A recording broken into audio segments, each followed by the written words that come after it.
تحریک انصاف کے خلاف election commission میں دائر کردہ فارن فنڈنگ کیس میں اسپیکر قومی اسمبلی اسد قیصر تب بری طرح پھنس گئے جب پارٹی قیادت نے انہیں قربانی کا بکرا بناتے ہوئے تحریری طور پر الیکشن کمیشن کو بتایا کہ پی ٹی آئی کے 11 بینک اکاؤنٹس غیر قانونی طور پر کھولے گئے ہیں جن کا پارٹی قیادت کو بالکل بھی علم نہیں تھا۔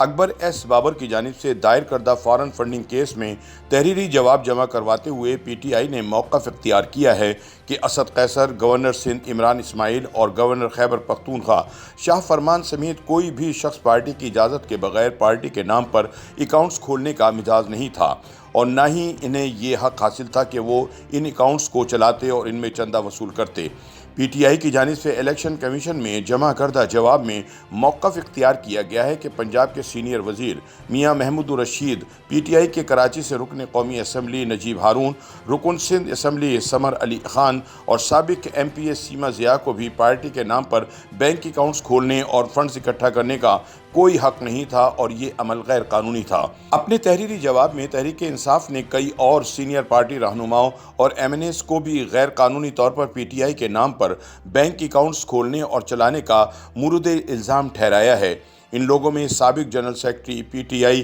خیبر پختونخوا خالد مسعود، ظفر اللہ خٹک، سابق صدر P T I Sindh Jahangir Rehman اور عمران خان کے قریبی ساتھی نعیم الحق مرحوم اور احسن رشید مرحوم بھی شامل ہیں۔ پی ٹی آئی نے یہ تحریری جواب سیکورٹی کمیٹی کی رپورٹ کو الیکشن کمیشن آف پاکستان کے حکم پر جمع کرایا ہے۔ یہ جواب جمع کرواتے ہوئے تحریک انصاف نے فارن فنڈنگ کیس میں اپنی دیہی جماعت کے 11 بینک اکاؤنٹ سے لاتعلقی کا اظہار کیا ہے۔ تاہم یاد رہے کہ ماضی قریب میں سیکورٹی کمیٹی میں جمع کرائی جانے والی اپنی دستاویزات میں پی ٹی آئی نے ان تمام 11 اکاؤنٹس کو اپنے اکاؤنٹس کے طور پر تسلیم کیا تھا۔ اپنے ہی تحریری جواب کے صفحہ نمبر 112 پر تحریک انصاف نے اعتراف کیا تھا کہ 23 ملین روپے پی ٹی آئی کے مرکزی اکاؤنٹ سے ان 11 اکاؤنٹس میں منتقل ہوئے تھے۔ پی ٹی آئی نے یہ بھی تسلیم کیا تھا کہ 57 ملین روپے مقامی ذرائع سے ان 11 اکاؤنٹس میں جمع کروائے گئے، لیکن اب پی ٹی آئی دعویٰ کر رہی ہے کہ ان اکاؤنٹس میں جمع کی گئی رقوم کا پارٹی کے پاس کوئی حساب کتاب موجود نہیں، کیونکہ یہ اکاؤنٹس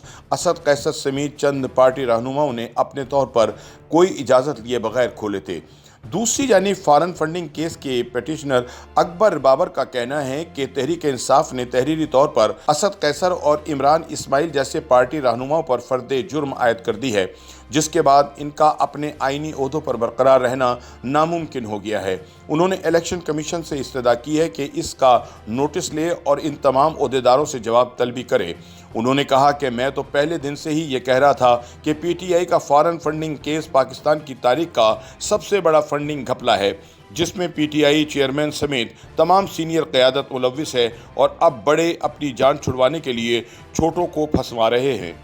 یوٹیوب پر گوگلی نیوز دیکھنے کے لیے youtube.com کی سرچ بار میں googly news T V type کریں۔ گوگلی نیوز کے پیج پر سرخ رنگ کے سبسکرپشن والے بٹن پر کلک کرنا نہ بھولیے۔ یوٹیوب پیج پر اپلوڈ ہونے والی ویڈیوز سے باخبر رہنے کے لیے بیل آئیکن پر کلک کیجیے۔ آپ کو ہر نئی ویڈیو کے بارے میں نوٹیفیکیشن موصول ہو جائے گا۔